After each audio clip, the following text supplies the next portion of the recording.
हमें पूछा गया है, ऑब्जेक्टिव क्वेश्चन में आपको करा रहा था, लेकिन एक बच्चे ने हमें पूछा था कि सर हमें ये एक रेखा है, उसको वो जो क्वेश्चन में कुछ भी लिखा होगा, एक दो अनुपात दिए थे, तो ये अनुपात के रूप में इसे बांटा कैसे जाता है वो पूछा गया था। तो मैं बच्चे से एक रफली तौर पर समझा देता हूँ कि इसमें हम क्या करते हैं।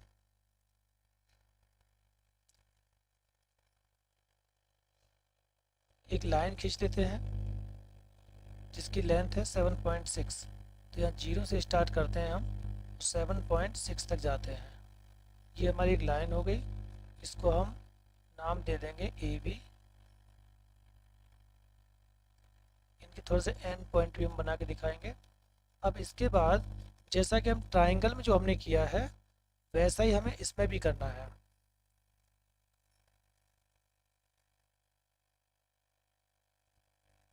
यानी कि इसके साथ भी हमको एक न्यून कोण बनाना है, यानी कि एक्यूट एंगल बना के एक लाइन ड्रॉ कर देनी है। कोई भी एंगल ले सकते हैं हम, जो कैसा होना चाहिए, 90 से छोटा होना चाहिए। तो अब देखिए बच्चों, यहाँ क्या है, ये अनुपात दिया हुआ है, रेशियो दिया है 5:8, इस तरह से दिया है। हालांकि ये जो आपको दिया है गुना हो, इनको भी हम उसके अनुपात में दिखा सकते हैं, लेकिन आपको इस तरह से दिखा होगा, ये 5:8 है। इनको हम प्लस कर देते हैं, 5 + 8 कितना हो जाएगा, ये आपका हो जाएगा 13। तो अब आपको इक्वल पार्ट इसके कितने करने हैं, 13 करने हैं। अब इसको चाहें तो आप आगे बढ़ा दें, और नहीं आप आगे बढ़ाना चाहते हैं तो आप इसके भी इक्वल पार्ट कर सकते हैं, क्योंकि हमारे पास इसमें लेंथ की कोई बाउंडेशन नहीं है कि हमें लेंथ कितनी रखनी है। तो हम यहाँ से अब कंपास लेंगे, इस कंपास को यहाँ से रखना स्टार्ट करेंगे, और कितने पार्ट करने हमको इसके, हमें इसके पार्ट करने हैं 13। फर्स्ट पार्ट एक हो गया, सेकंड पार्ट 2 हो गए, थर्ड पार्ट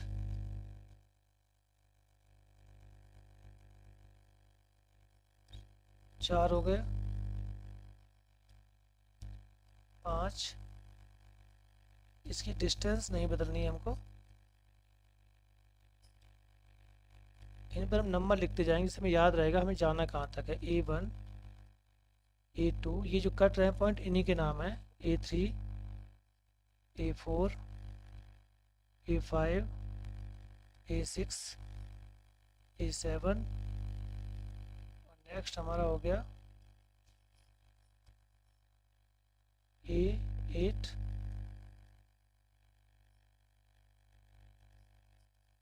ये हो जाएगा A9, ये आपका हो गया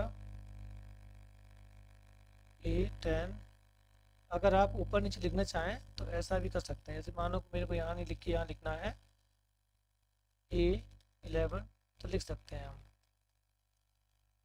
इसका नेक्स्ट जो हमारे यहाँ आएगा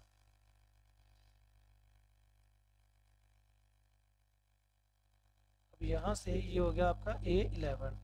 इस लाइन को हमें और लंबा करना है, इसकी और लंबाई की हमें ज़रूरत है।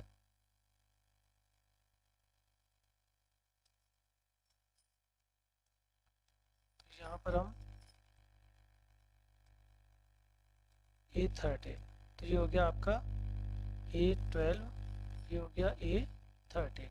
तो आप देखेंगे हमने कितने टुकड़े कर दिए, इन दोनों का प्लस 13 पार्ट्स इस लाइन के करने होते हैं जब हमें किसी लाइन को उसके एक रेशियो में डिवाइड करना होता है तब।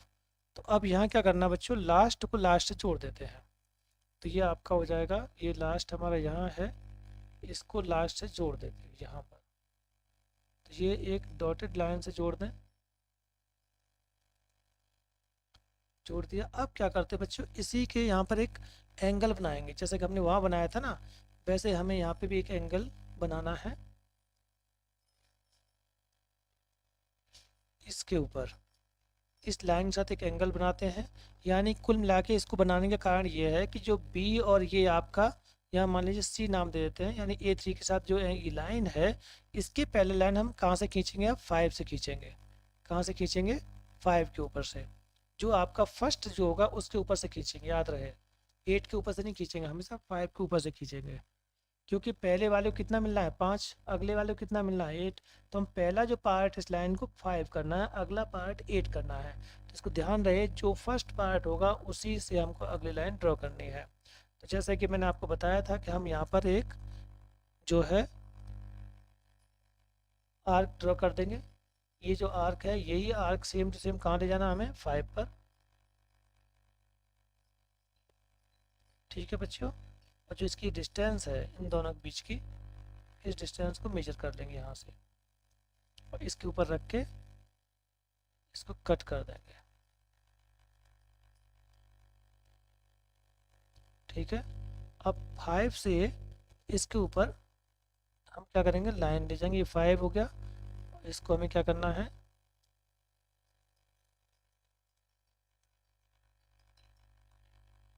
ये देखिए अब यहाँ से इसको खींच देंगे। ठीक है बच्चों,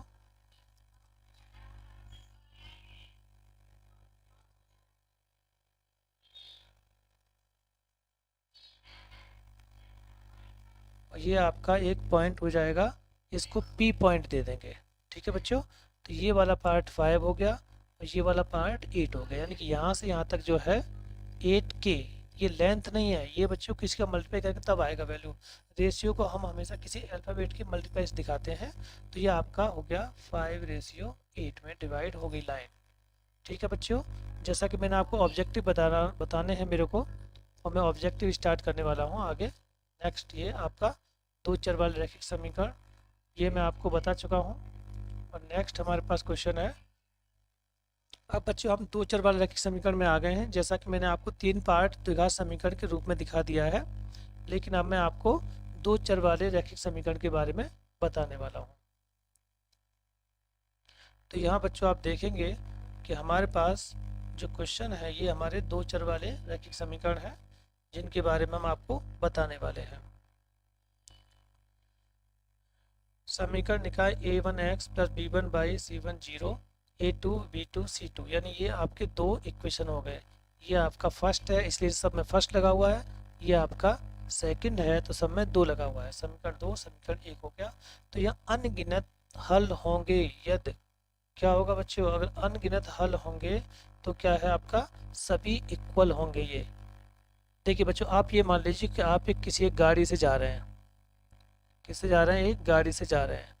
तो अगर ये रास्ता क्लियर होगा तो आप कितनी बार भी आ जा सकते हैं, लेकिन अगर बैरियर लगे हुए हैं या एक बैरियर लगा हुआ है तो यानी कि इसका एक सॉल्यूशन है। यहाँ पर लास्ट में एक बैरियर लास्ट में लगा हुआ है, इसका मतलब पूरी तरह से रास्ता बंद है, इसका कोई सॉल्यूशन नहीं होता है। इसका एक सॉल्यूशन होता है, इसके अनेक सॉल्यूशन होते हैं। तो हमारी कंडीशन कौन सी है, ये है, ये आपके लिए इम्पोर्टेंट है। ठीक है बच्चों, नेक्स्ट देखते हैं अब हम क्वेश्चन। समीकरण निकाय a1x plus b1 by plus c1 तथा a2x b2 बाई बराबर c2x का कोई हल नहीं होगा। तो इसमें हम देखते हैं कि कोई हल नहीं होगा। तो कोई हल होने के लिए कंडीशन क्या है, लास्ट में एकदम क्लोज, यानी कि यहाँ बैरियर लास्ट में लगा हुआ है तो इसमें कोई रास्ता नहीं है। आप बहुत आगे निकल आए हैं, एक मंजिल पार करके आए हैं, आगे आपका रास्ता बंद है। अब ना आप वापस जा सकते हैं ना आगे जा सकते हैं, तो यानी कि आपके पास कोई रास्ता नहीं है। ये तो आप जैसे ही घर से निकले रास्ता बंद है तो एक ही रास्ता, घर पे जाकर आराम करिए। और यहाँ पर सभी रास्ते खुले हुए हैं, यानी जिसको आना है जिसको जाना है खूब आए जाए। बहुत से सॉल्यूशन है इसके पास, मैनी सॉल्यूशन। ठीक है बच्चों, तो आपका आंसर कौन सा हो गया, डी। ये मैं अपनी तरफ ट्रिक बना के बोला हूँ।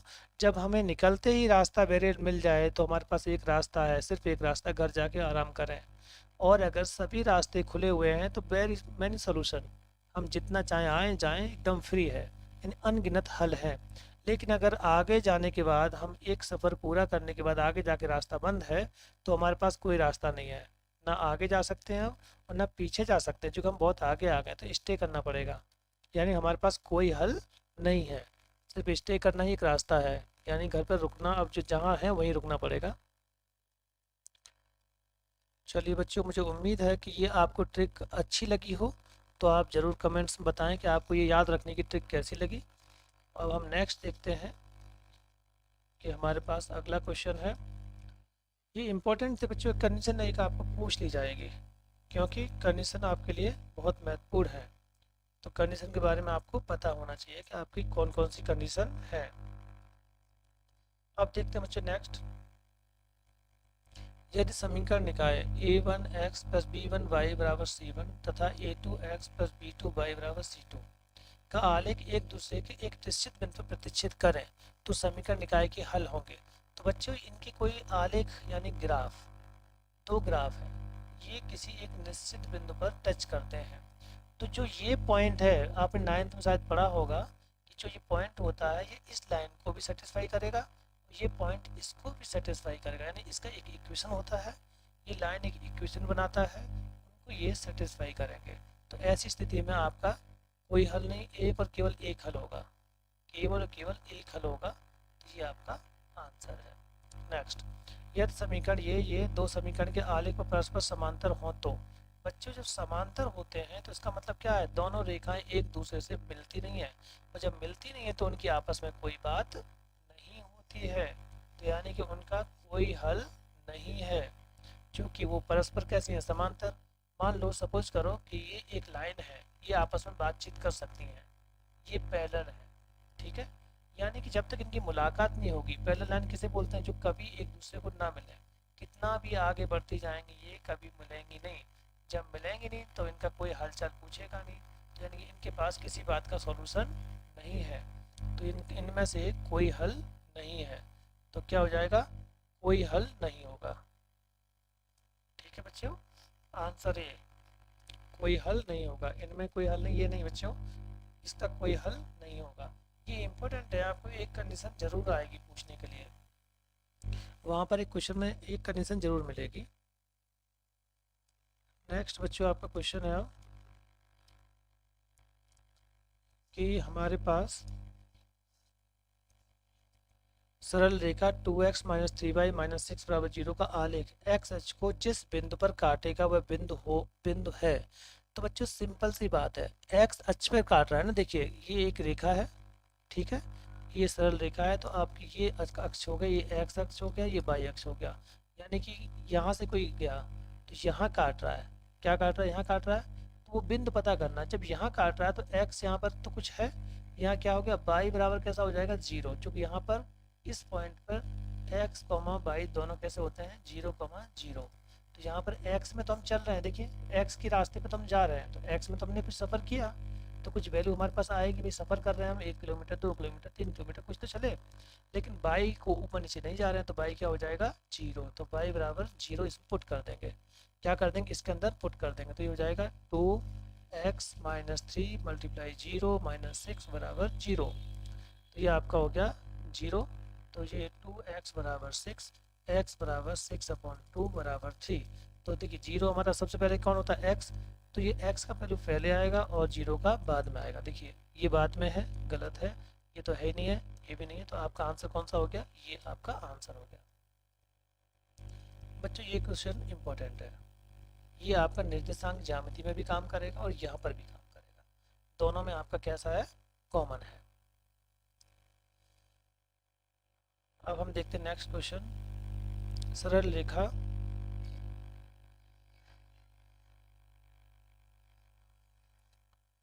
सरल रेखा 2x आलेख y अक्ष को जिस बिंदु पर काटती है वह बिंदु है। बच्चों सिंपल सी बात है, जिस अक्ष का नाम लिया जाए वो अपोजिट जो x बराबर क्या है, 0 रखने पर, इसमें x बराबर 0 रख देंगे, y अक्ष दिया हो तो x का मान लगा देना 0, और अगर x दिया हो तो y का मान लगा देना, जिसका नाम दिए उसे छोड़ के अगले को 0 लगा दो इसके अंदर। ये सिंपल सी बात है, ये x 0 हो जाएगा तो 0 खत्म हो गया, ये उधर से 2 हो जाएगा तो हो जाएगा 0,2। आपका आंसर क्या हो गया, ये। जो उम्मीद है बच्चों आपको समझ में आ रहा होगा। अब आपके पेपर बहुत पास है, तो जिस तरह से मेरे पास 50 पेज है, मैं 7 पेज पे चल रहा हूँ, और यूपी बोर्ड के एग्ज़ाम कल ही है, तो मैं कोशिश मेरी यही है कि मैं सभी पेजों को कवर कर सकूँ। अगर मैं कुछ देर बाद रेस्ट लेने के बाद फिर से आऊँगा ऑनलाइन और आपको ये क्वेश्चन समझाऊँगा।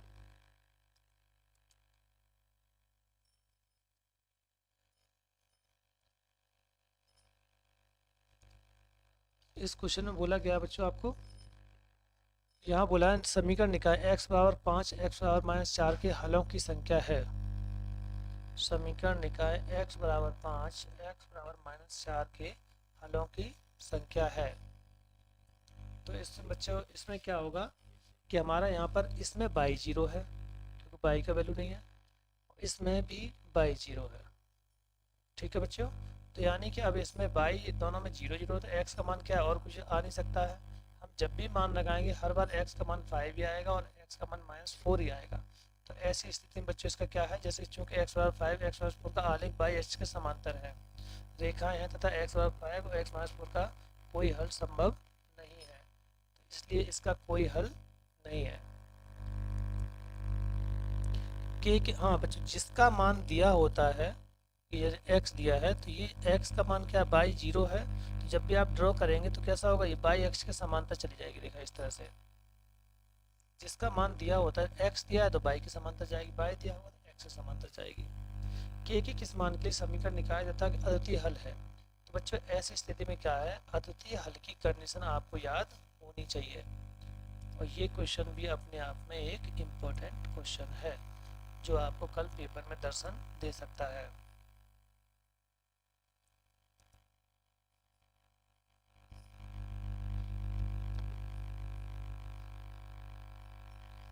बच्चों इसका पीडीएफ तो मैं आपको भेज नहीं सकता हूँ, हालांकि इसमें जो जिससे मैं पढ़ा रहा हूँ इसमें आप जाओगे तो वहाँ आपको एक साइट है, उस साइट से मिल जाएगी।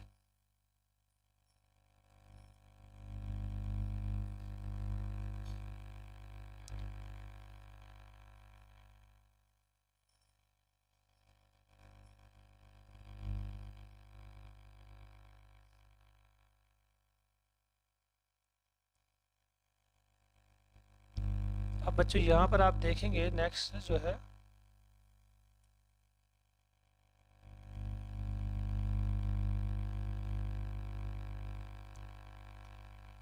ये पीडीएफ बच्चों आप स्क्रीनशॉट ले लें तो उसमें आपको मिल जाएंगे। मेरे पास पीडीएफ आपके पास भेजने कोई रास्ता नहीं है, लेकिन जहाँ मैं पढ़ा रहा हूँ ना, इसका एक जो साइट का नाम मैं आपको बता देता हूँ, वहाँ जाके आप पूरा पढ़ सकते हैं। क्योंकि मैं आपको अभी बताता हूँ, इसमें देखिए आप नोट कर लें, उसमें आपको अभी जब आएगा इसका नाम तो बताता हूँ नेक्स्ट क्वेश्चन में आपको, इसके जहाँ से मैंने ये पीडीएफ लिया हूँ बता देता हूँ। के किस मान के लिए द्विघात समीकरण निकाय 2x + 3y = 7 तथा के एक्स प्लस 9y इक्वल 15 का अद्वितीय हल होगा। अद्वितीय हल के लिए बच्चों क्या आप कंडीशन है, a1/a2। आप जानते हो कि हम आगे नहीं जा सकते हैं, एक ही रास्ता है, ये b1/b2। तो पहला जो 1 कहाँ से मिलते हैं, इक्वेशन 1 से, 2 कहाँ से मिलेंगे, इक्वेशन 2 से। तो ये आपका ए क्या हो जाएगा 2, और ये वाला के हो जाएगा इक्वल बराबर नहीं है, ये आपका हो जाएगा 3 और ये हो जाएगा 9। तो ये इससे कैंसिल हो गया कितनी बार, 3 बार। तो 2/k नॉन इक्वल टू 1/3। तो k बराबर नहीं है किसके, 6 के। तो ये आपका आंसर, यानी 6k जो है 6 नहीं होना चाहिए, अदरवाइज सबके लिए आंसर इसका क्या अद्वितीय हल होगा। k बराबर 6 होने पर इसका अद्वितीय हल नहीं रहेगा। तो ये बच्चों आपको आंसर मिल गया। नेक्स्ट, ये जो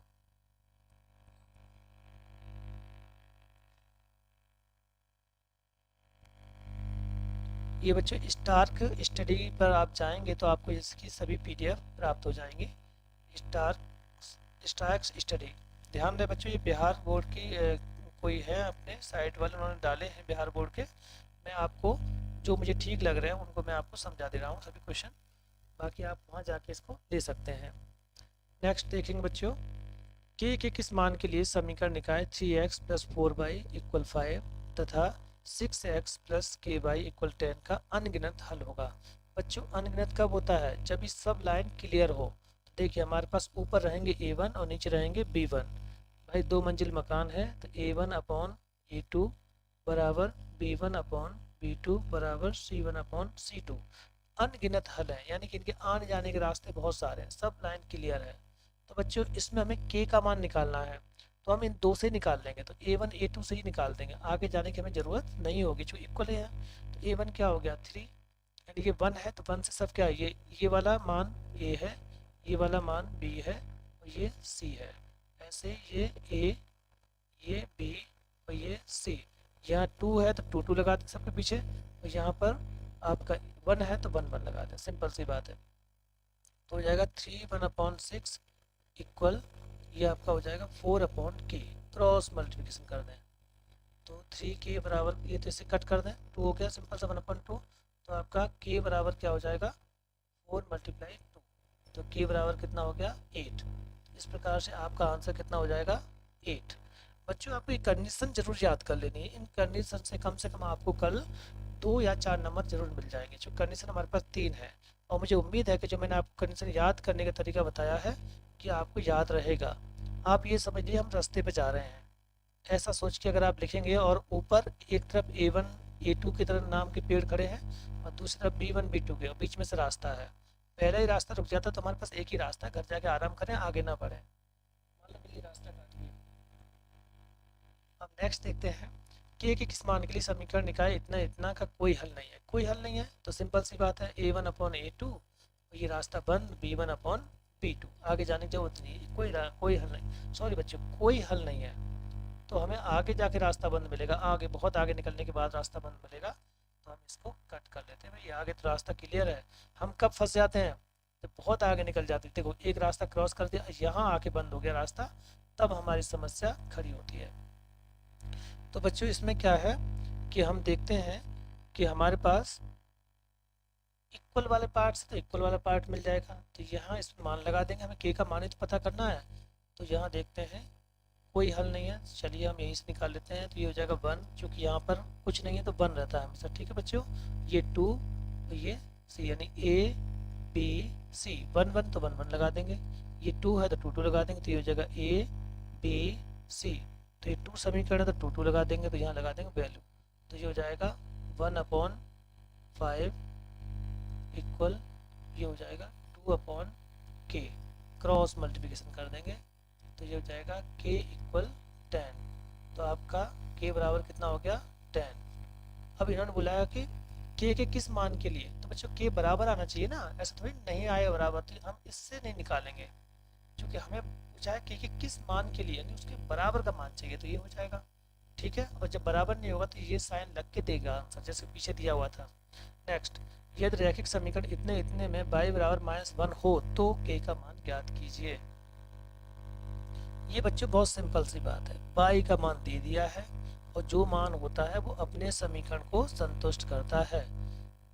जो बच्चे अपने माँ बाप के अच्छे बच्चे होते हैं वो हमेशा अपने बच्चों को खुश रखते हैं, तो x y इस इक्वेशन के बच्चे जैसे हैं, और जो भी उसका कोई मान है तो उसमें रखने पर उसकी एकदम वैल्यू इक्वल ला देगा वो।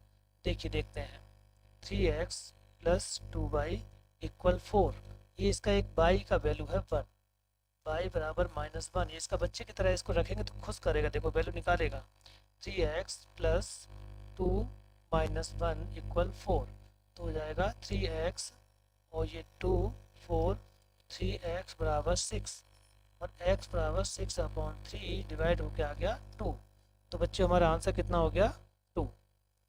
नेक्स्ट बच्चे देखते हैं हम क्वेश्चन, यदि समीकरण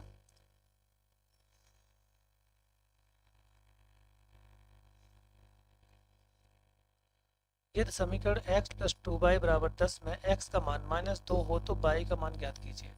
बच्चों फिर से x का मान है, जैसे मैंने बताया आपको वैसे पुट कर देंगे वैल्यू, y का वैल्यू निकाल लेंगे, और इसमें हम टाइम बर्बाद नहीं करेंगे। नेक्स्ट देखते हैं, अगर आपको कोई प्रॉब्लम है तो मुझे कमेंट्स कर देंगे तो मैं बता दूंगा।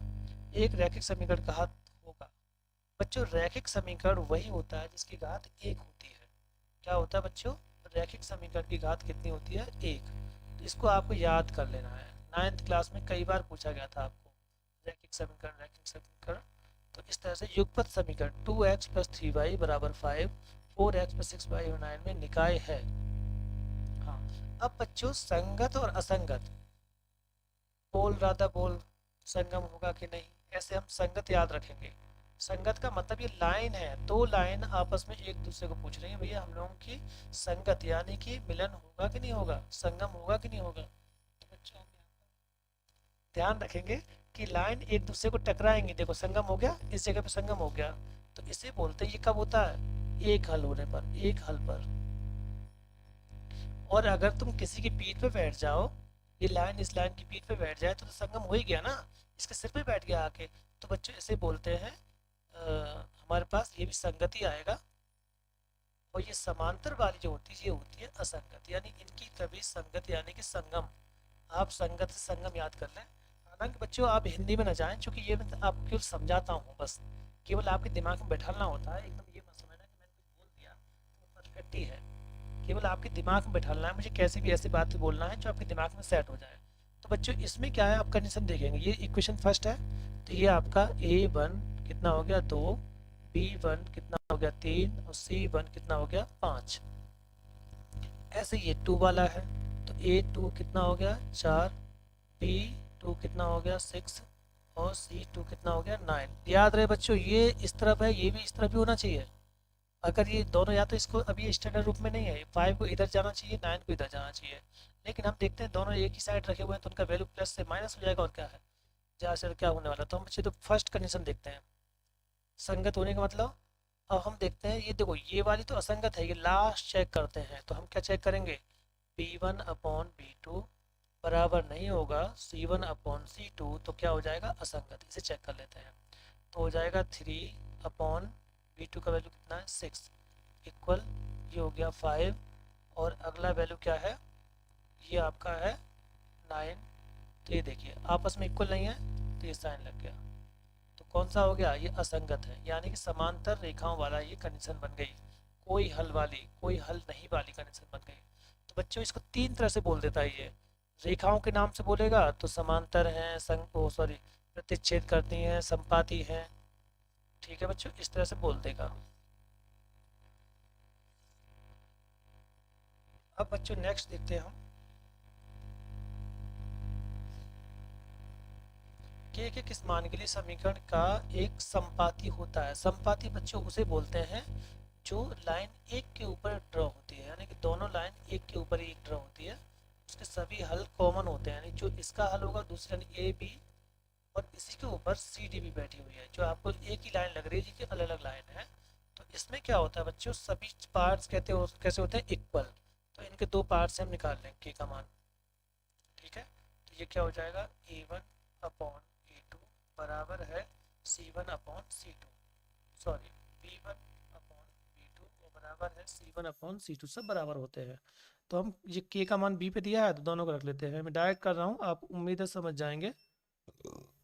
और ये बी का वैल्यू कितना हो गया 2, और ये के, इसी से के का मान निकाल लेंगे, तो ये के बराबर कितना हो गया 4, तो के का मान कितना है 4, इसके लिए कैसा ये संगत है।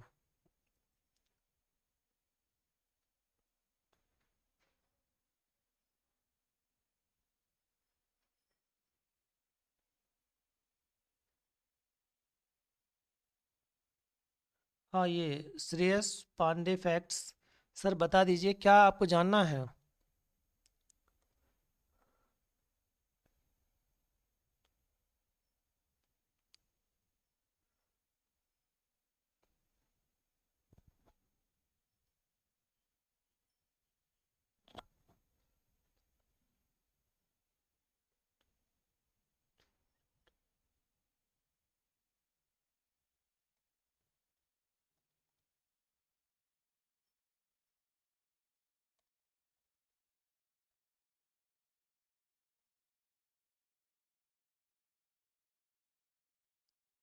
हाँ बच्चों, ये जो मैंने आपको पीडीएफ का नाम बताया है, ये जो अपना एक चैनल है, हाँ विशु शर्मा, बताइए कौन सा आपकी क्या समस्या है। हाँ सर बच्चों, एक प्रॉब्लम आ रही है कि मैं दरअसल क्या है कि ऑनलाइन क्लास तो काफ़ी दिन से ले रहा हूँ, लेकिन मेरे को लगातार यूट्यूब की तरफ से नोटिफिकेशन आ रहा है कि आपकी जो विड्थ है वो KB/सेकंड ज़्यादा है, जिससे बार बार इसमें एरर आ जाता है, तो मैं आपके कमेंट्स मिसिंग हो जाते हैं, और मैं इसको सॉर्ट आउट नहीं कर पा रहा हूँ कि मैं इसकी सेटिंग कहाँ से चेंज करूँ, जिससे कि वो बहुत ज़्यादा मतलब 64,000 KB/सेकंड पे मेरी सेटिंग चल रही है इसमें, और जबकि 2500 KB/सेकंड पर्याप्त है मेरे लिए, लेकिन मैं सेटिंग चेंज नहीं कर पा रहा हूँ, इसलिए आपके कमेंट्स मेरे पास नहीं आ पाते हैं लगातार।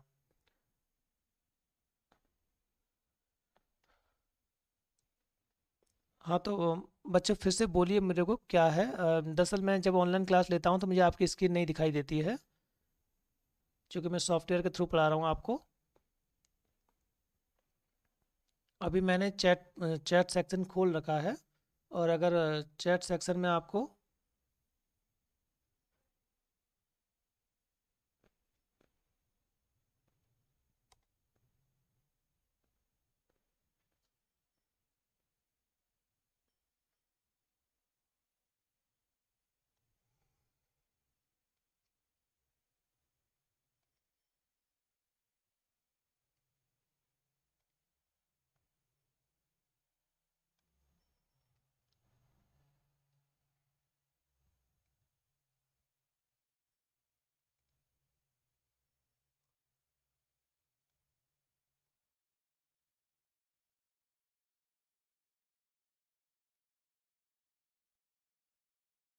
चलिए बच्चों, मैं आप क्लास स्टार्ट कंटिन्यू करता हूँ। चूँकि आप लोग जो कमेंट्स हैं, कोशिश करता हूँ, देखिए मैं मोबाइल पे अगर कमेंट्स आपके आ सकते हैं तो मैं चेक कर लेता हूँ एक बार।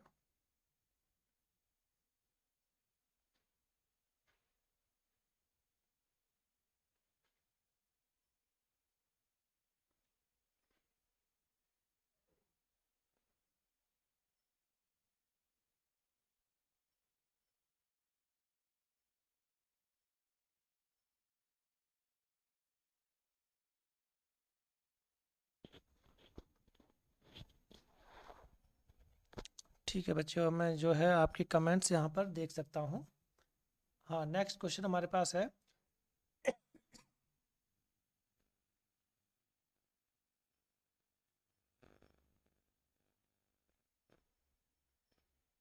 हाँ बच्चों, आपने क्वेश्चन पूछा है। और ठीक है, वेरी गुड बच्चों, इसी के बीच में बता देता हूँ। अच्छी बात है, मैं मोबाइल में देख पा रहा हूँ आपको और आपके कमेंट्स पढ़ पा रहा हूँ। आपने पूछा है साइन थीटा बराबर कॉस थीटा, तो फिर थीटा का मान क्या होगा। ठीक है, वेरी गुड। आपने पूछा है साइन थीटा बराबर है कॉस थीटा, तो यहाँ क्या होगा कि कॉस थीटा को हम कहाँ ट्रांसफ़र कर देंगे, साइन के नीचे। तो ये हो जाएगा sine theta upon cos theta. बच्चों देखो, डिवाइड में जा रहा है, इसका मतलब ये कहाँ पर था, मल्टीप्लाई में था। तो ये वैल्यू यहाँ पर क्या बचा, 1। Sine theta upon cos theta आपको याद होना चाहिए, इसे हम बोलते हैं टेन थीटा। क्या होता है बच्चों, टेन थीटा बराबर 1। और टेन थीटा में 1 किसका वैल्यू होता है, ये आपका होता है टेन 45 का वैल्यू। टेन से टेन कैंसिल, हालांकि आपको इससे इस तरह से काट के नहीं दिखाना है, क्योंकि हम इसे काटते नहीं हैं। तो ये क्या आ जाएगा वैल्यू, 45 डिग्री। बच्चों मुझे उम्मीद है कि आपको ये आंसर समझ में आया होगा। अब नेक्स्ट हम देखते हैं कि यदि समीकरण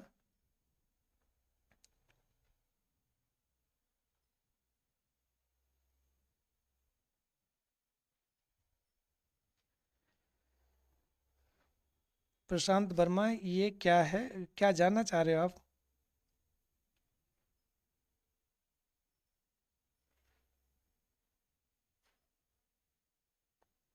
हाँ, राम मगन विश्वकर्मा, बोलिए क्या कहना है आपको।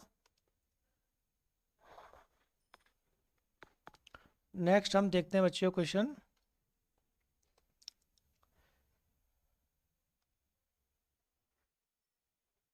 यदि समीकरण 3x - 2y - 1 बराबर 0 का हल x बराबर 1 y बराबर k हो तो k का मान ज्ञात कीजिए। बच्चों इसका मतलब क्या, y का वैल्यू k है, तो इन दोनों की वैल्यू इस इक्वेशन में पुट कर देंगे, तो हमें इससे संबंधित जो भी है जानकारी प्राप्त हो जाएगी।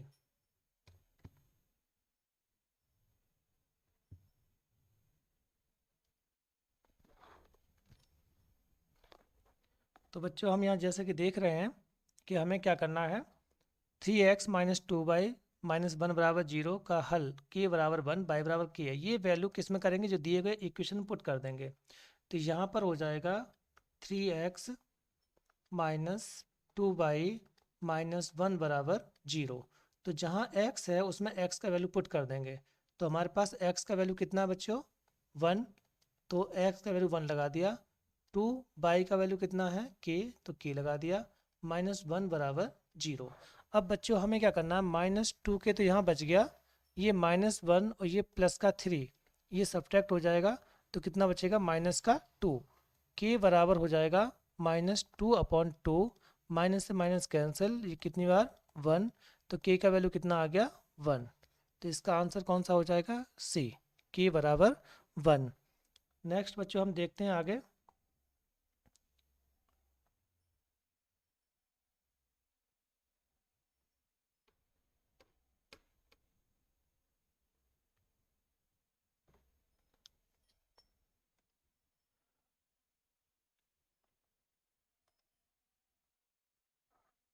अब बच्चों हमें नेक्स्ट देखना है।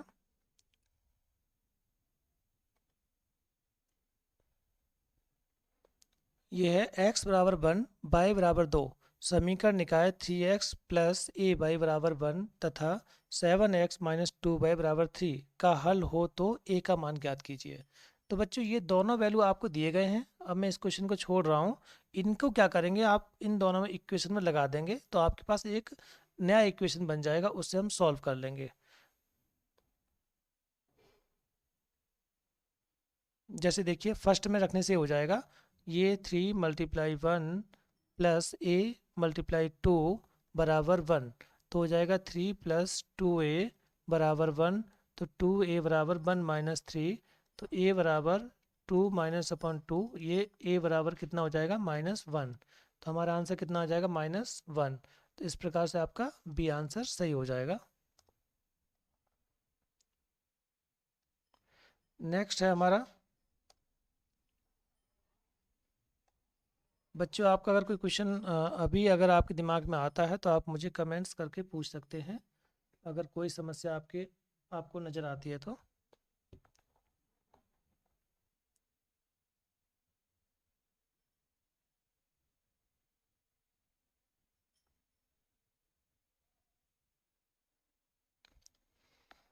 अगला क्वेश्चन हमारे पास है, समीकरण निकाय इतना और इतने का ग्राफी निरूपण किस प्रकार की सरल रेखाएं होंगी।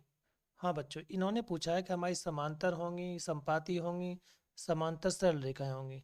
प्रतिच्छेद रेखाएं यानी ऐसी रेखाएं जो एक दूसरे को प्रतिच्छेद करती हैं, यानी इंटरसेक्ट करती हैं, उनको हम बोलते हैं प्रतिच्छेद रेखाएं, और ये एक बिंदु पर मिलती हैं।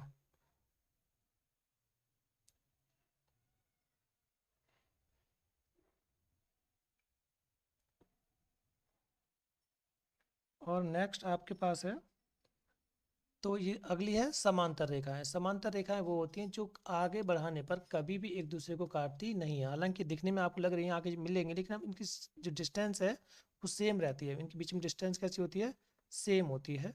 समपाती रेखाएं यानी कि ये एक दूसरे पर आश्रित रेखाएं होती हैं, एक दूसरे के ऊपर खिंची होती हैं, दिखने में एक जैसी होती है, ये कि दोनों लाइन एक के ऊपर एक है तो आपको एक ही दिखाई देगी। जैसे कि आप देखते हैं अगर लाइन में दो बच्चे खड़े होते हैं तो आपको एक ही बच्चा दिखता है, पीछे वाला बच्चा तो उसके पीछे छुपा होता है, इसी प्रकार से संपाती रेखाएं खिंची होती हैं। तो बच्चों जो समीकरण एक से आप निकालोगे A1 B1 C1, इसी प्रकार से A2 B2 C2, तो जो आपकी ये जो कंडीशन बनेगी, अगर पहला वाला जो कट जाता है तो क्या होता है, एक ही हल होता है, और अगला वाला नेक्स्ट वाला कटता है तो उसका कोई हल नहीं होता है, और सभी लाइन क्लियर होती हैं। जैसे A1/A2 ये कट गया, B1/B2, इसका एक ही हल है। ठीक है बच्चों, और ऐसे ही A1/A2 बराबर B1/B2 बराबर नहीं है C1/C2, इसका कोई हल नहीं है। और जब सभी क्लियर है, रास्ता ही क्लियर है, तो इसके बहुत से हल हैं। जब बातचीत जारी है तो आपको कोई समस्या लेने की ज़रूरत नहीं है। तो ये सब कैसा है, एकदम क्लियर है आपका। अब हम देखते हैं नेक्स्ट क्वेश्चन।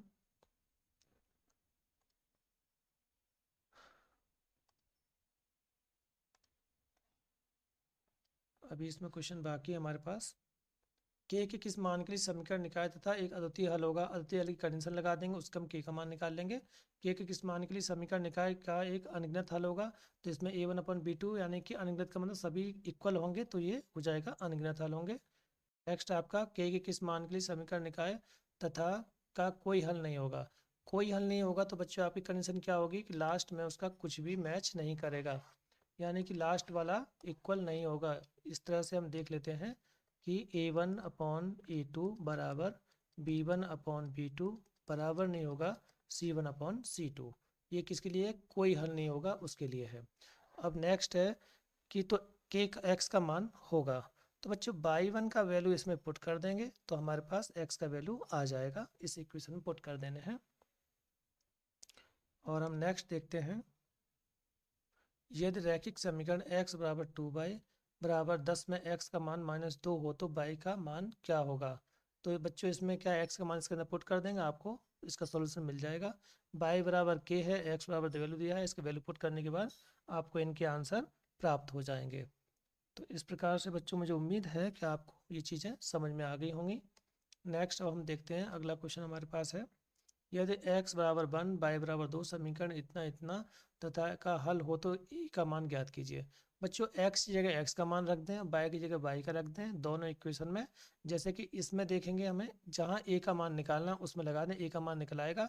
दूसरे समीकरण से हमें कोई इसमें कुछ भी करने की आवश्यकता नहीं है।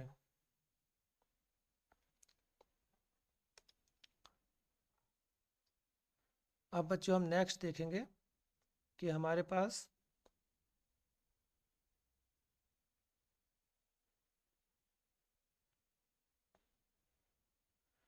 चलिए बच्चों, मैं आप थोड़ा सा यहाँ ब्रेक लेता हूँ और 15 मिनट बाद फिर से ऑनलाइन क्लास स्टार्ट करता हूँ, क्योंकि ये जो आपके चैट नहीं आ पा रहे हैं, इसलिए मैं इनको पहले चेक करने के बाद ही कंटिन्यू करता हूँ।